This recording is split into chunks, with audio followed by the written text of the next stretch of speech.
Welcome to season 3 of Tiger Talk. We are back for another season. We'll be here on YouTube every Tuesday throughout the season. Welcome to the host.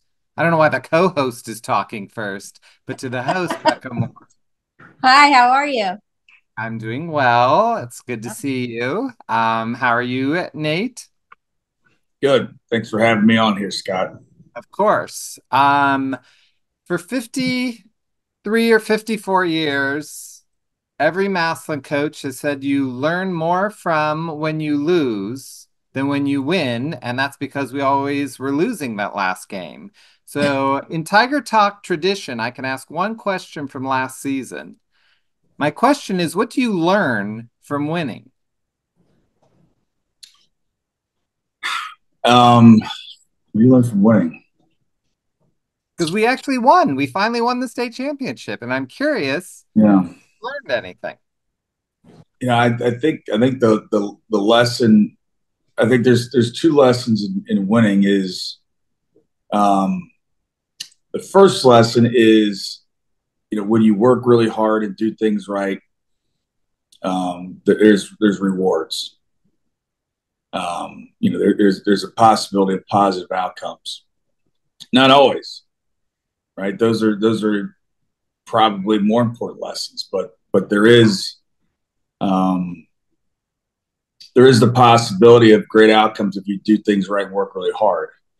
The other lesson in winning um, is being able to have um, the proper being able to put winning in the proper place, because you don't win by trying to win. Just, in spite of what a lot of people think. There's winning is there's so many factors, so many variables, so many different things that go into that.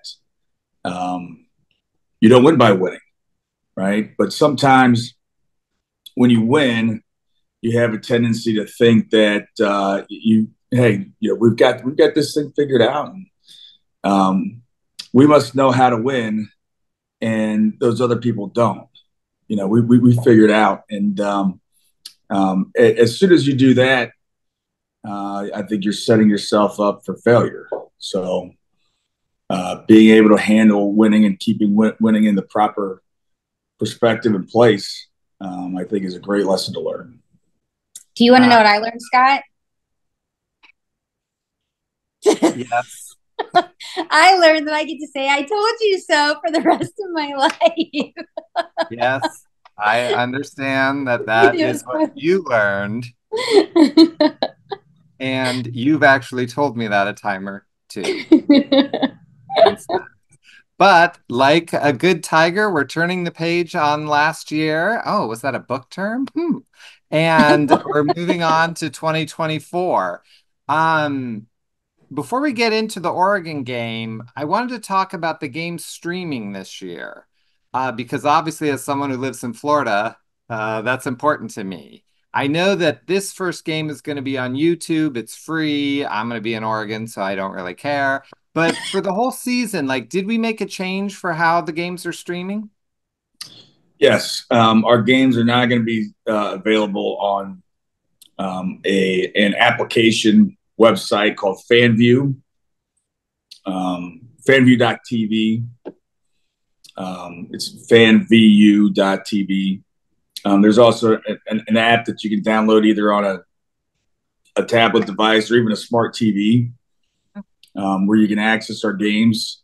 They'll be available free of charge live. Oh, Mhm. And then FanView does have a subscription set up where if you want to replay any of the games, there's a subscription that you can join, where there is a cost where you can rewatch games, but the games live are going to be free.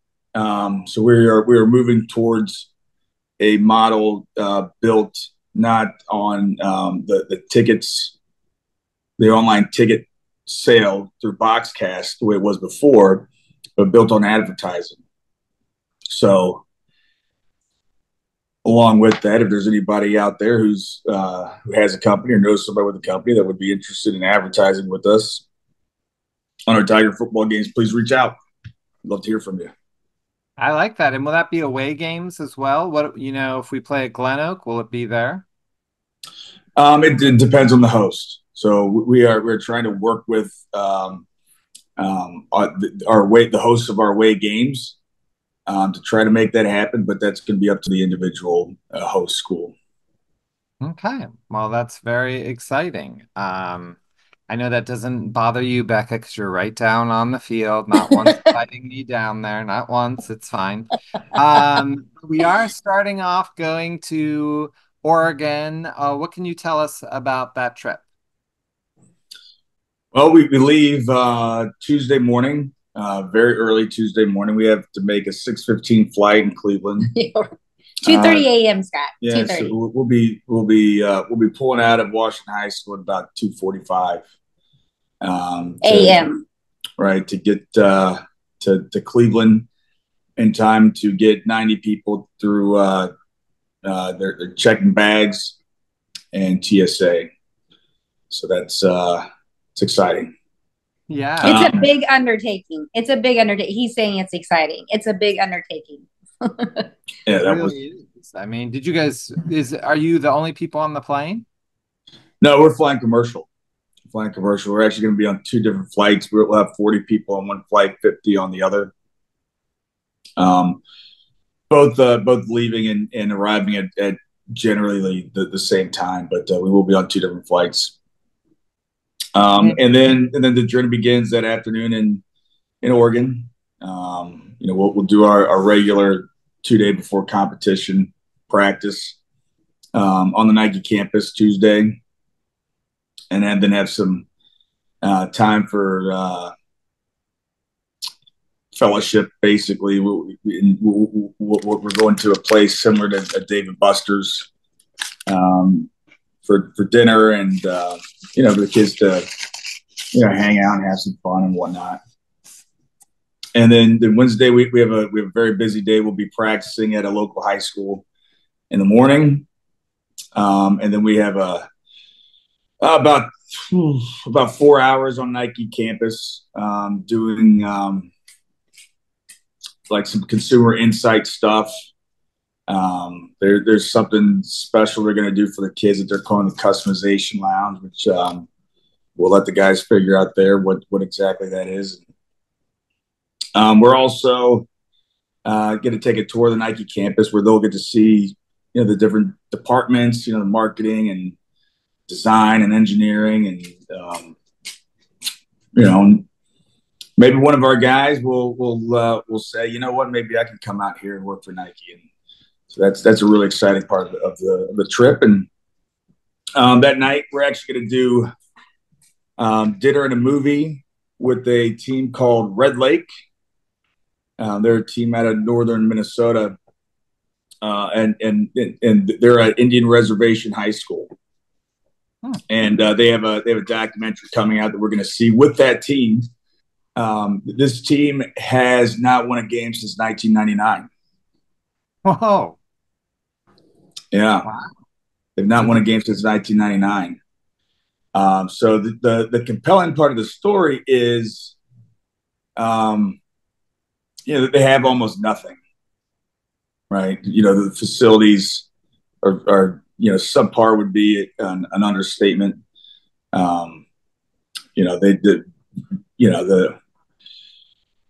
facilities, equipment, jerseys, all those things, and yet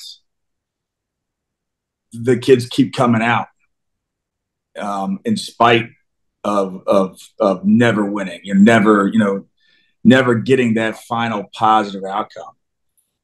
So that's one of the compelling angles of the story, and then also obviously the chase for that one win. We're a city where we're all very, very spoiled with what we have in Massillon and with our football program, and Maybe rightfully so. But we get a win, and unless it's one of those big wins, it's celebrated maybe. But did we win by enough? You know, well, we won, but the offense didn't play well or whatever. Where these guys at Red Lake, all they want is just one win. I actually got to see a preview of that documentary, and at the end, when the Federal League offers them, membership, it's really exciting. It's just a joke. He's just kidding. It's just a joke. That was teed up the whole time, and I couldn't help myself. So I just saw that they won. No, they lost the UK team 51-45. That's a lot of points to lose to. It sounds like an old Massillon mentor game. So tell us a little bit about this UK team. I think we have this idea that, anyone that we don't know about, we're just going to come in and walk all over them. But this is like a real team, right? This is not something we should be taking lightly. Yeah, very much so. Becca's going to handle the dogs. Well, don't discuss this. The dog hated my Federal League joke. Yeah. The dog wants out. He's not a fan. Mm-hmm. But yeah, so NFL Academy is essentially a football boarding school supported by the NFL, based just outside of London, England, and they draw players from all over Europe and Africa. It's basically the model. The different players have different amounts of experience. With American football, there are teams around Europe. I know now. I didn't know this, that do play American football. With these kids at high school age levels.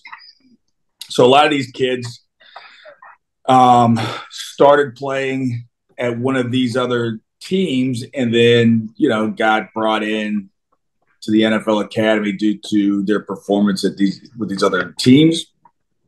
There's also kids that maybe were excellent rugby players or things like that, and maybe learned about this opportunity, got excited about American football, and got connected with the NFL Academy through that means, right? So there'd be much less experience. But some of the guys have some amount of experience.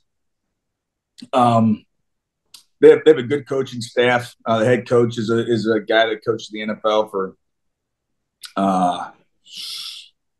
20 years, something like that. College football a little bit too. So Steve Hagan, good guy. I think he spends time with the Browns also. So they're well coached. As you can imagine, a team with that amount of population to draw from, they do have some really good looking kids. They are big up front. They're long and tall in general. They do have some really good athletes. Their running back number 0 is a really, really good player. He would fit in well with any team on our schedule. The quarterback is also a really good player. Does a really nice job, throws a good ball. He's athletic. He can run it. And then they have a really good receiver that we like, number 14. So I think easy assumption to make judging from the score. I think the strength of their team is their offense, but defensively, we think the defensive line is good. Probably their best defensive player is one of the defensive ends, number 9, German kid, plays really well. But yeah, so that is basically the rundown. 100% their best players are running back, and they move them all over. He goes out to receiver. He doesn't just sit at running back, but they're definitely trying to get to the ball to him, and for good reason. He's a really, really good player.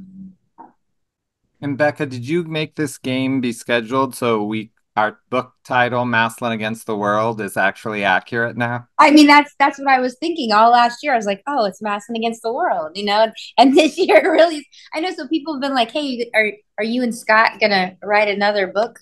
And I was like, no, no, that was one and done. I don't care if we win in the next 10 years in a row. I'm done. Yeah, we did it. But I just love that it's actually Maslin against the world, and that's Yeah. actually happening this week, which is pretty exciting for me. Another thing that you could do to kind of help me out is I know we have an open game week 8. I really want it to be Cincinnati Anderson because I want to know if they would punt. And I'm going to keep an eye on them all year to see if they punt. I really want to find out. So I'm just saying, if we can, let's get Cincinnati Anderson in for week 8. Just for me. I'm asking for a little favor. I'm You just make so a call. curious. Yeah, Um, and we're just hoping for a team. I know, but I'm actually almost a fan of them because I'm not over that game yet. I understand. I'm over the state championship game, but that game I'm still not, and I'm also certain I never will be. So I'd like a running thing. I'm going to try to really follow that team and see if I can figure out if they punt and then report it on Tiger Talk Yeah. every week. I think going into that game, we had almost every film of theirs. And I think we had them punting 4 times with 2 blocks.